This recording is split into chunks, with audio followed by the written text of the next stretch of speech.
स्वराज मराठीमध्ये आपलं स्वागत आहे. सर्वसामान्यांचा आवाज, निर्भीड, बेधडक, स्वराज मराठी. म्हैसाळ येथे बस पलटी झाल्याने 21 जखमींना शासकीय रुग्णालय मिरज येथे उपचारार्थ दाखल करण्यात आलं. शिवजयंतीनिमित्त राहुल गांधींनी श्रद्धांजली वाहिल्यानं वादाला तोंड. सावरकरांचा अपमान करणाऱ्यांची आता शिवरायांपर्यंत मजल. भाजपासह शिंदे यांच्या शिवसेनेचा जोरदार हल्लाबोल.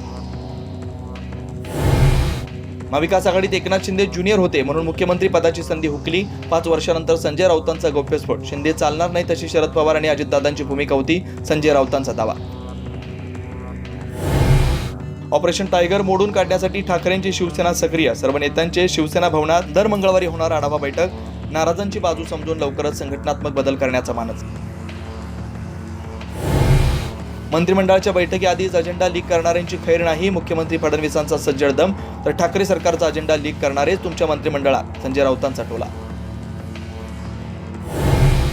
तारीख नसलेल्या कृषी विभागाच्या पत्रावर सही करून 200 कोटींची रक्कम अदा करण्याचे मुंडेंचे निर्देश. अंजली दमानिया यांचा नवा आरोप. तर धनंजय मुंडे भ्रष्ट माणूस, दमानिया यांची टीका. चंद्रशेखर बावनकुळे धसांचे बॉस, त्यांनीच धसांना ट्रॅपमध्ये पकडलं का, संजय राऊतांचा संशय. सर्व शिवसेना नेते लवकरच मस्साजोगला जाणार असल्याची राऊतांची माहिती. मुंडे धस भेटीमुळे देशमुख हत्या प्रकरणाच्या चार्जशीटमध्ये छेडाछेडीची शक्यता. मनोज जरांगे यांचा गंभीर आरोप. भेटीसाठी भाजपनं धसांवर दबाव टाकल्याचा दावा.